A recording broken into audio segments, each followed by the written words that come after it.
Hey there. Thanks for tuning in.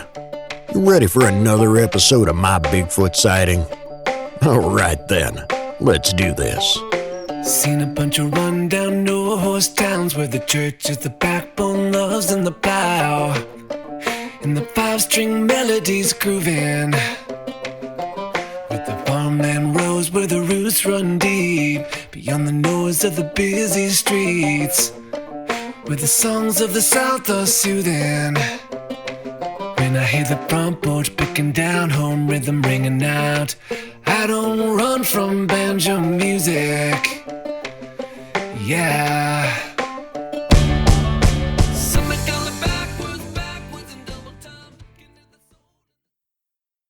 My Bigfoot sightings span for over 50 years.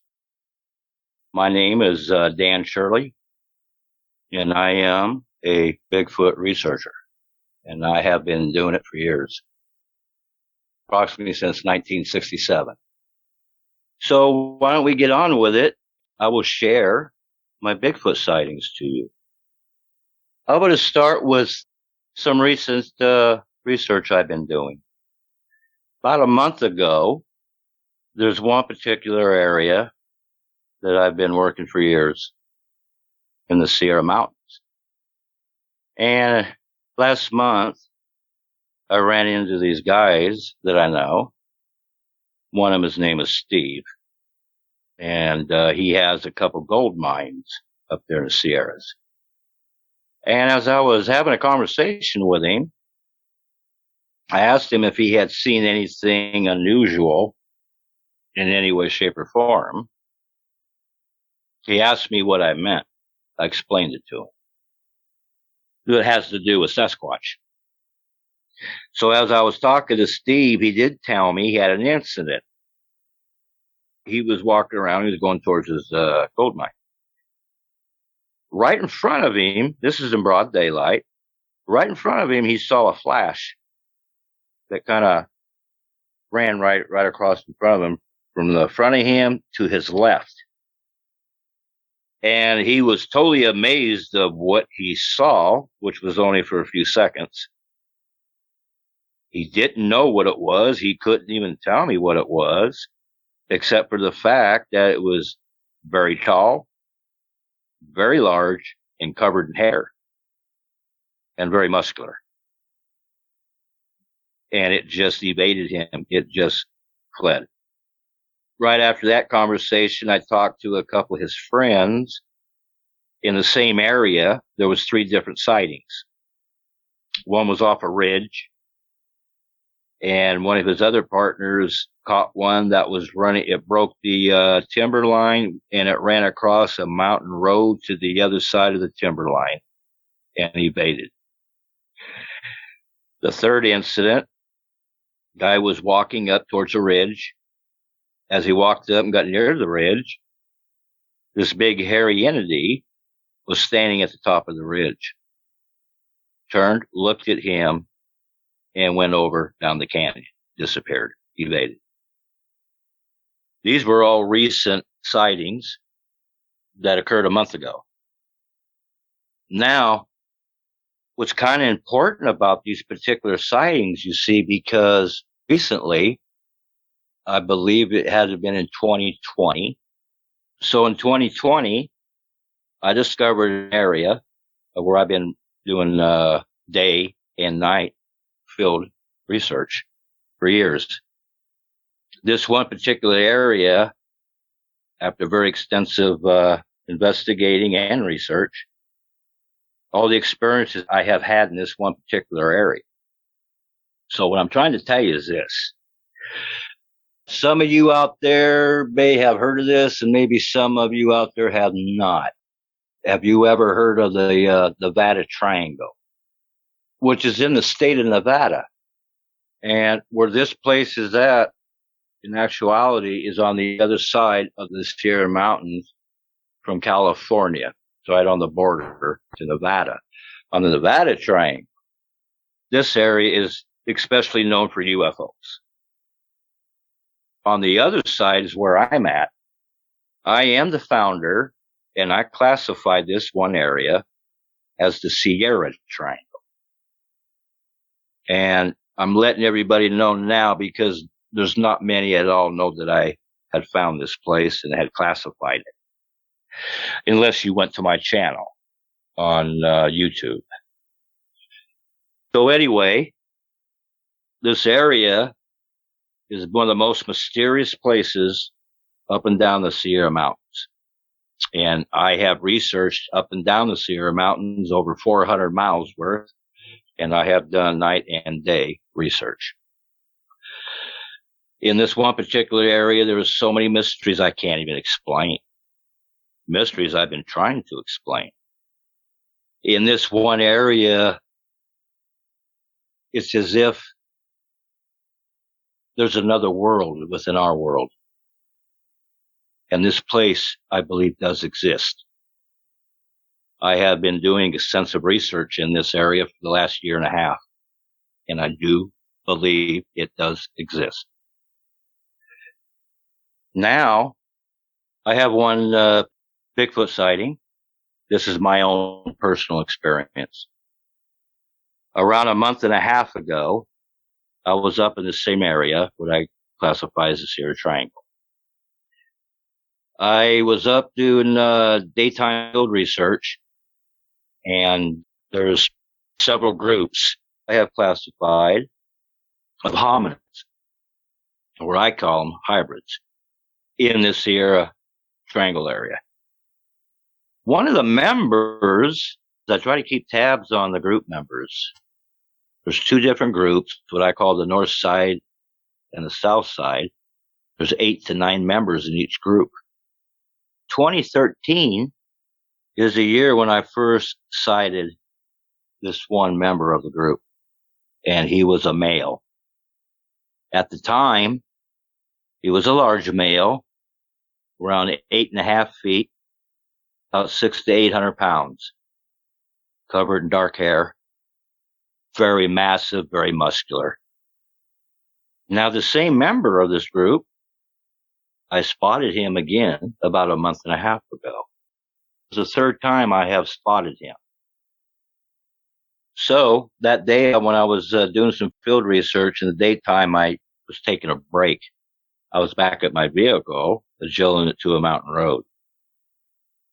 To the left of me is a timber line, and to the right of me is a timber line. On the right of me, approximately about 70 feet, slightly off to my left, one of the group members broke the tree line, and my jaw dropped.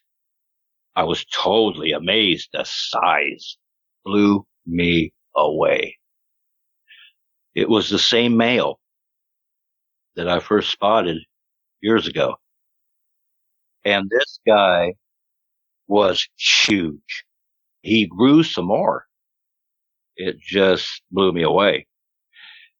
The last time I saw him, he was 8.5 feet, 600 to 800 pounds, a month and a half ago when I spotted him.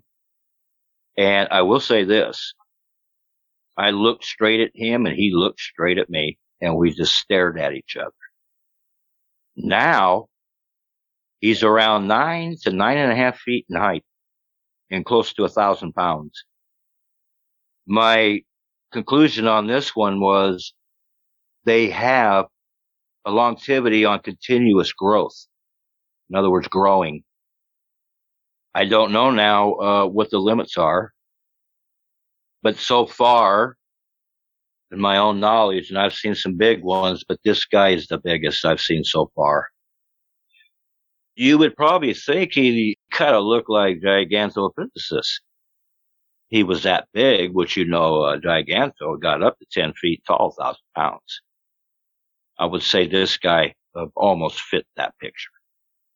But it's not Giganto. I know what it is. This guy's a hominin hybrid.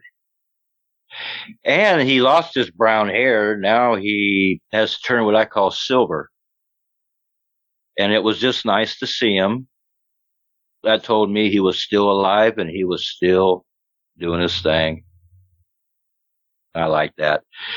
There was a thing that we have as a researcher, what I call trust. And that's the part that really amazed me, is it was as if he recognized me. So anyway, after we had that little eye-to-eye contact, he decided he wasn't going to go across the mountain road, so he turned around, did a reverse, and went back into the forest and disappeared. But like I said, for me as a researcher, I was enlightened that he's still thriving. One thing I've been working on as a researcher is their longevity of life. At this point in time, nobody knows. I do know they do age now. They age as the same as a human, which would make sense to me, especially when they're part human. This sighting was about a month and a half ago. So, if anybody believes that the sightings or some of the eyewitnesses we get, might come up when it happened 30 years ago, 40 years ago, 25 years ago, 10 years ago. Well, ladies and gentlemen, these continue up to date. And myself personally, I believe I have probably had more interactions, probably more than any other researcher out there. And I can honestly say that I know a lot of the researchers when I started out and the ones that are left still around. So now we'll move on to another Bigfoot sighting. Now, I also wanted to tell you this. There's been many mysterious things that's been happening in this area in the Sierras. For instance, just recently, if you went to my channel, which I have over 400 videos, this one I'm telling you is documented by video and it's on my channel. This winter, I documented 2 sets of footprints in the snow. I like to go up in the Sierras when the snow falls because up here, if you're looking for footprints, that is the best and the ultimate way to find them because it gives them away. I recorded 2 sets of tracks. They were 100 feet apart. One individual came from one side of the mountain, crossed the mountain road, came to the other side, walked out in this, it was an open area like a meadow. The snow's like 5 or 6 feet deep. And he walked out there, clear across, and went to the other side of the timberline, into the timberline. Approximately 150 to 200 feet away from the first set of tracks was another set of tracks. But the funny thing about the second set of tracks, there was no point of origin. And there was no point of exit. So in other words, what I'm saying, it's like it appeared, it walked, and left many of the tracks, and then disappeared. I got lucky to record this. I have seen this phenomena several times. 3 times now, I've gotten a chance to record this event. If you went to my channel on YouTube, which is Team Us and Bigfoot, you'll find those videos there. They were made this year of 2021. I have them from January, February, and March of this year. Really amazing. No explanation. And this is one of the reasons I feel that, because of so many other events happen like this, it's like something disappears and disappears. That's why I suggest another world within our world. And I do believe this exists. I believe there's gateways or doorways that these entities come in and out of both worlds. Might make sense. I know you've all heard of stories where some eyewitness accounts where they say a Sasquatch appears and disappears. I know you've all heard of that. Could be the reason. I'm also educated in other cryptid entities. And I believe that maybe some of these cryptid entities, maybe say like the dog man. I know you all know what the dog man is. How about a shapeshifter? I know you know what that is. Just maybe, they come to these doorways from that other world into our world. I truly believe it. I have no other explanation of why these mysterious events occur. There is no answer. That is the only answer I can muster up. So that's why the Sierra Triangle is so very important to me as a researcher. Very mysterious place. Very mysterious. Now, I got two good stories for you. I know you're going to love these. I saved the two best for last. So, I'm doing night research with my team. It's about 1 in the morning. And I'm up in the Sierra Triangle area. I always like to go point. I always like to know what's in front of me. So I take the lead. My team's behind me. And I got a little bit of a hurry going down a trail. I left my team behind me. They lagged behind me at that night, probably about 100 to 150 feet. That night, there's no moon. As I'm walking down this trail, and it's really quiet, it's what we call a dead zone. It just gets so quiet. You can hear a pin drop at 1 o'clock in the morning. Echoes through the forest. As I'm walking, I'm observing all around me. All of a sudden, I stop. And it's quiet. Really quiet. More quiet than usual. It's got my attention. All of a sudden, any of you out there, you ever been in a situation where you're somewhere and you feel like somebody's staring at you? Know what I'm saying? Like you can feel eyes burning on you? That's how I felt this night. So I stood still. I froze. Don't make a movement. Don't even twitch.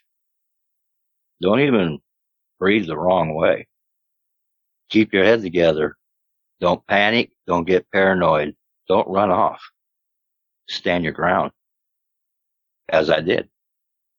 I heard this heavy breathing, but a controlled heavy breathing. Not one of any kind of excitement or any sign of maybe demeanor's going to go wrong on me. And I looked up very slowly to my left. There he stood, 8.5 feet tall, at least 700 pounds, and very massive, and all covered in dark hair. His facial features was as I'm looking at a human. And then, next thing I know, he's staring down at me. I'm staring up at him.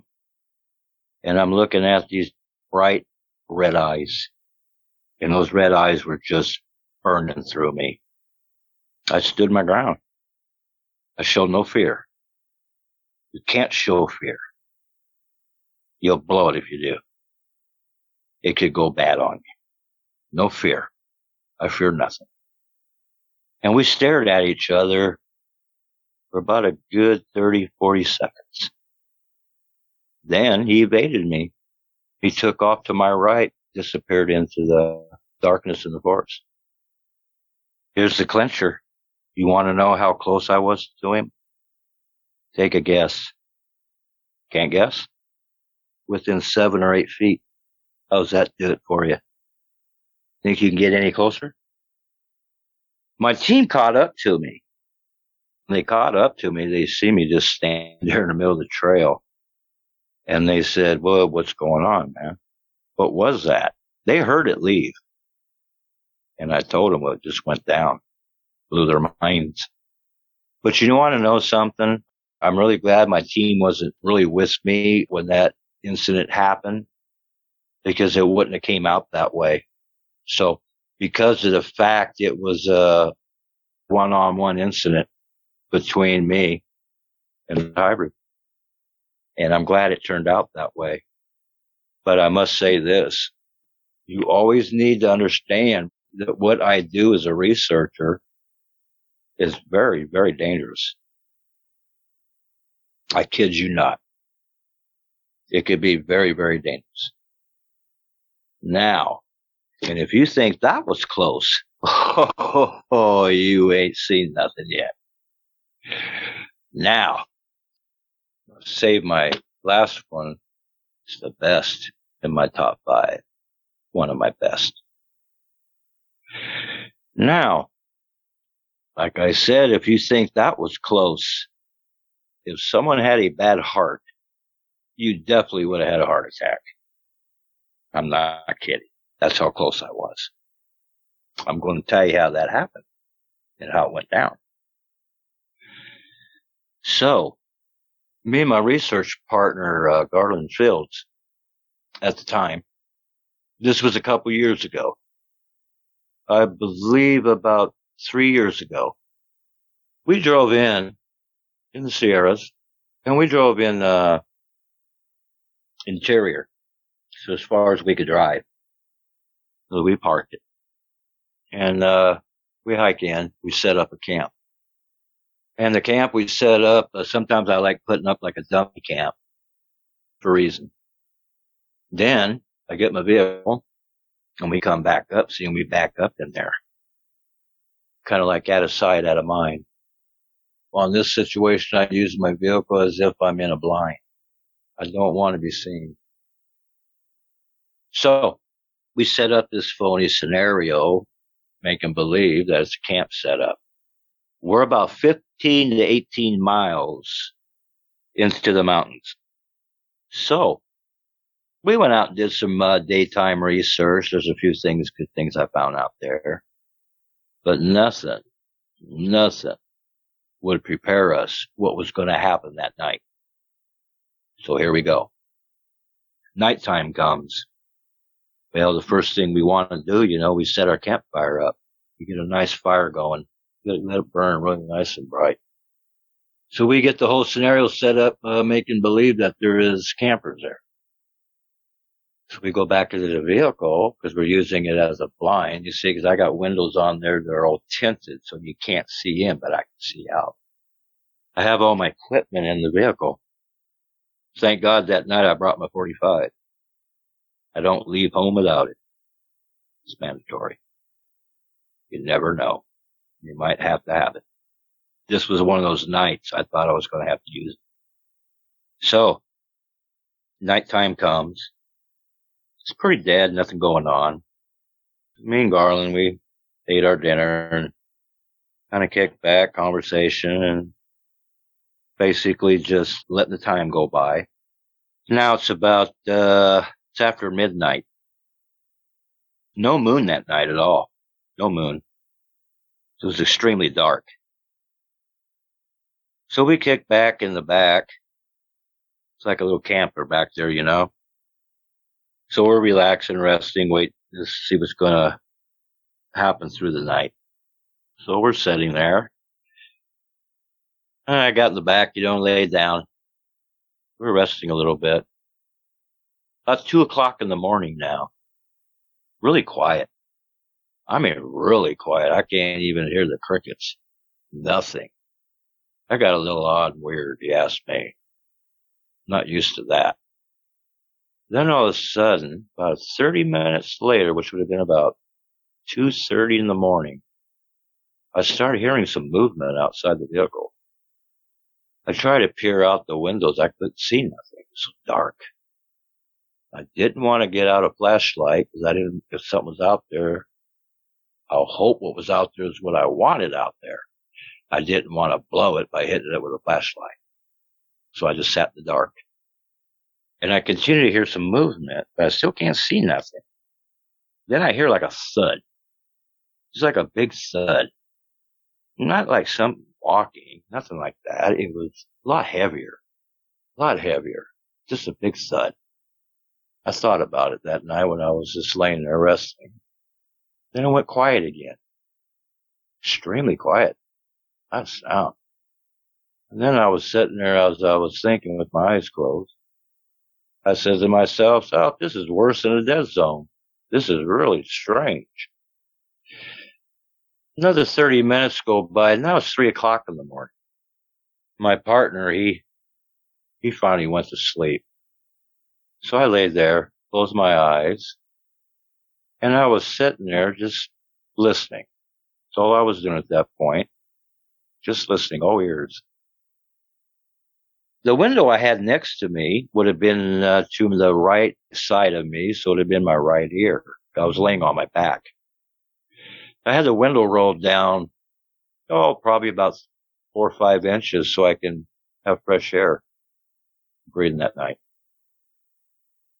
So as I'm lying there with my eyes closed, and like I said, it's about 3 a.m, all of a sudden, I hear this heavy breathing.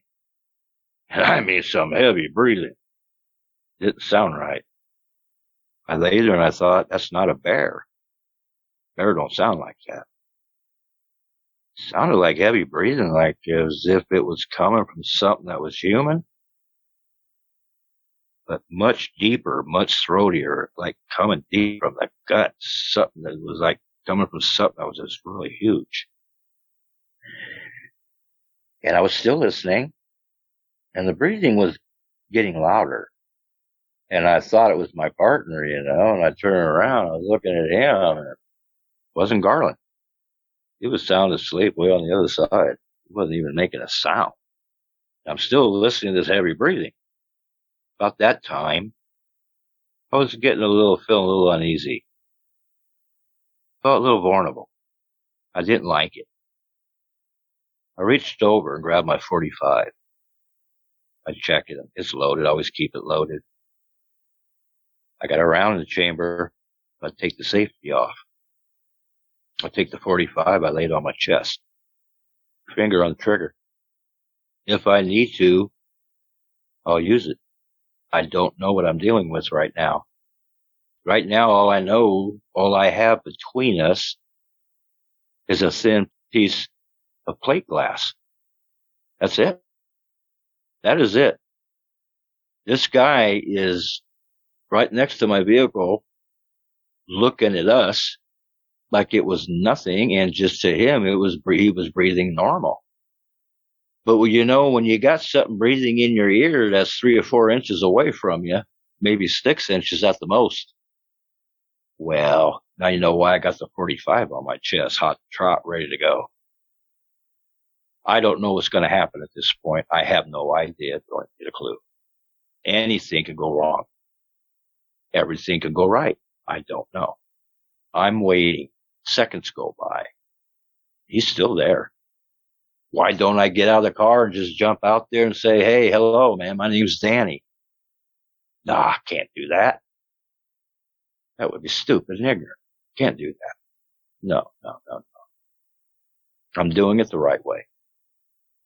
I'm biding my time. And I'm thinking he doesn't mean us any harm. Otherwise, he would have done something by now. But to make sure everything stays the same, and I don't want to feel any more uneasy, I want to feel more at ease, so I kept the 45 next to me. Period. Then all of a sudden, the breathing quit. Went away.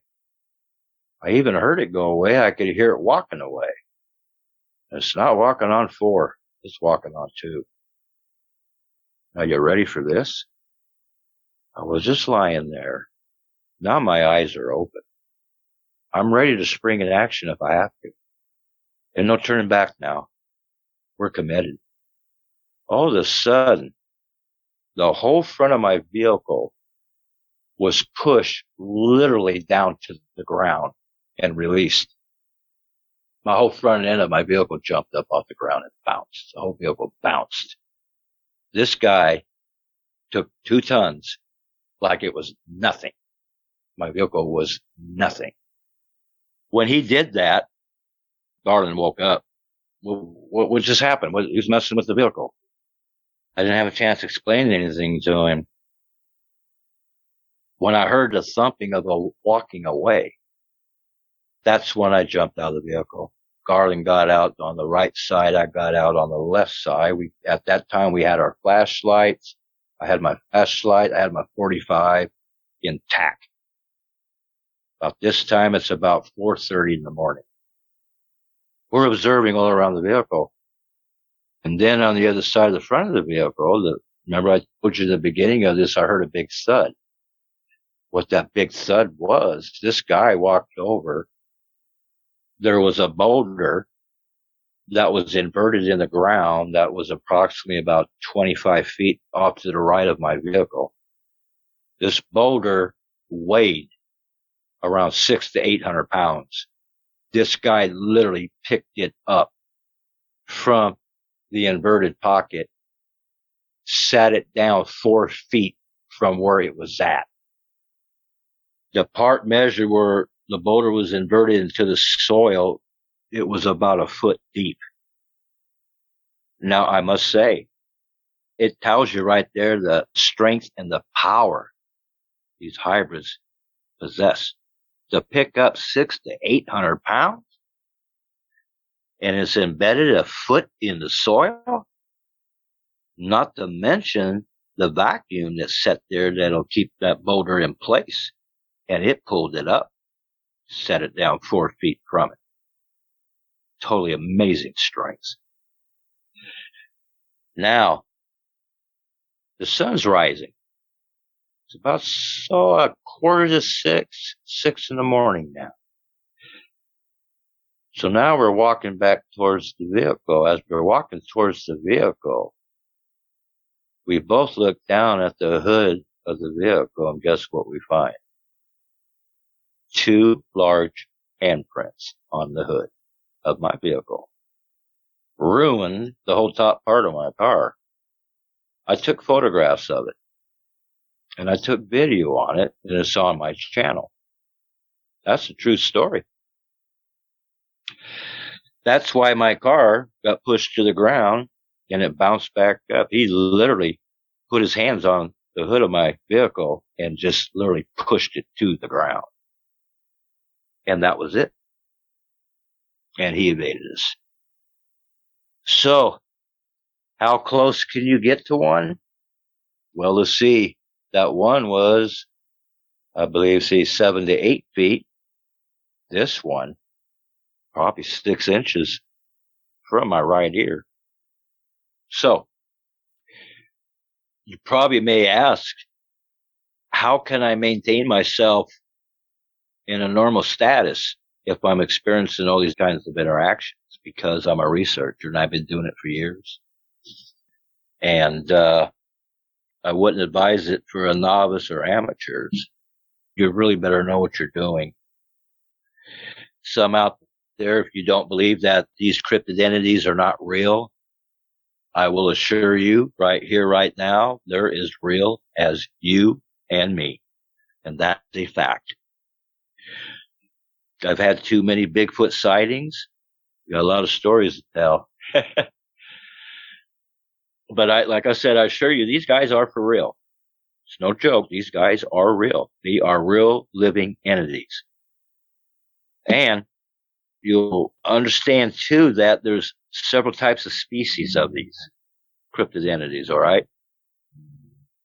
And there are and is hominin hybrids in the Sierra Mountains that are linked and related to early hominins Erectus and Ergaster, who they say went to extinction over 70,000 years ago, which would have been Ergaster, which is not true. 70,000 years ago, to be exact, is my calculations, they went to extinction. Supposedly. Did not. Erectus supposedly went in extinction 140,000 years ago. That's wrong. That's off. I calculated a little bit earlier than that. They did not go into total extinction, is what I'm saying. The particular entities that I have documented in the Sierras, certain particular species are related to these early hominins. And I know this is a fact through my own personal research that I have been conducting for years and years and years. I have all the evidence. I have all the facts. And that is the fact. So some of these species, like they call Sasquatch and or Bigfoot and a few other AKA names, they are in actuality, I call them hybrids or hominid hybrids. That's exactly what they are. They're proof some early hominins did not go into total extinction because they're still here today. Period. End of story. That is a fact. I've seen these guys too close. And as a matter of fact, I've seen one so close, it's like staring at a human. Period. How can anybody even want to harm one? It's beyond me. It's beyond me. I appreciate these entities. These cryptid creatures, they're amazing. They're very amazing, man. They ought to be left alone and just let them be. They don't bother nobody. And I'm going to be going back up, doing some more research here in a couple of days. I'll be back up into the Sierra Triangle area. And I'm more than sure I have some more mysterious things I'm going to run into up there.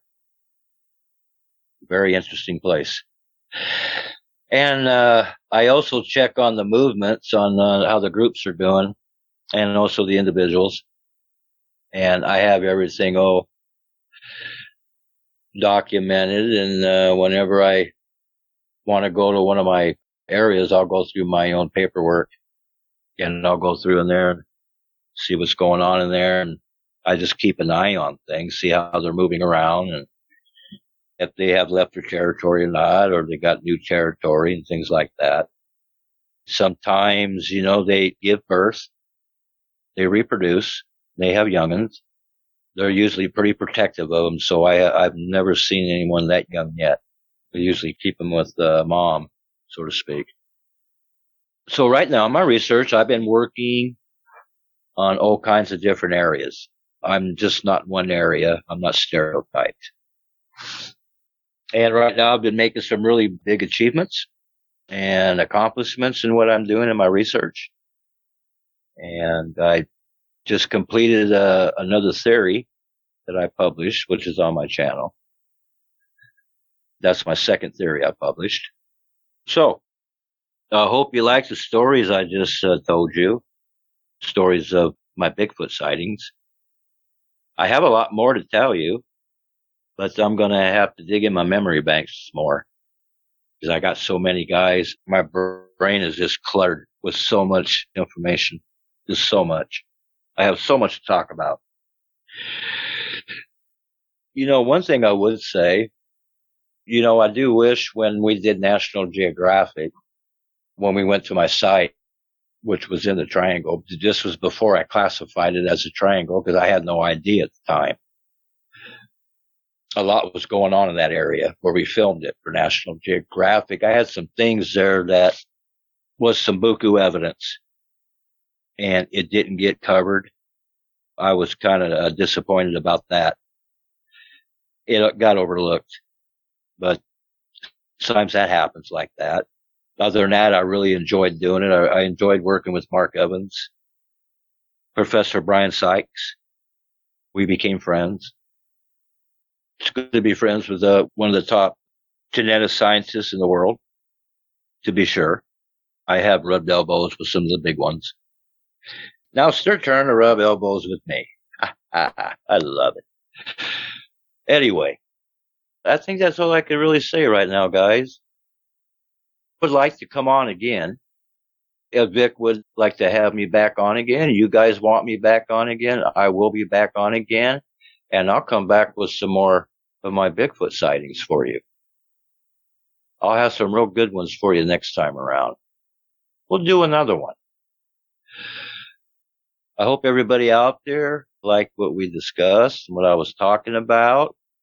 I hope you guys can find my channel on YouTube. And like I said, it's Team Us and Bigfoot. Or I can make it easier on you. You can make a quick one by just going to the internet and go to Google and look up Dan Shirley Sierra Project. You can use 2020, 2021, 2019, 2016, what you prefer. That was a project I put together. I've been working on for about 5 years now. It's a specialty project. That's where the Sierra Triangle came in at. That's the quickest way to get on my channel. Just go to Sierra Project 2020, 2021. It'll take you right to the channel and enjoy all the videos I have on there. Full of nothing but evidence. That's all I put on my channel is nothing but evidence. Facts, evidence, information. So, I guess I'm about done now. I hope you enjoy these stories. And you guys out there keep believing, man, because they're real. Don't let anybody tell you they're not. They are real. Sasquatch is real. So, I guess until next time, I'll see you again. Well, that's it for tonight's show. If you've had a Bigfoot sighting and would like to be a guest, please go to mybigfootsighting.com and let us know. Thanks for listening. Have a great night. Seen a bunch of rundown no-horse towns where the church is the backbone, love's in the plow, and the five-string melodies grooving, with the farmland rows where the roots run deep, beyond the noise of the busy streets, where the songs of the South are soothing. When I hear the front porch picking down, home rhythm ringing out, I don't run from banjo music. Yeah.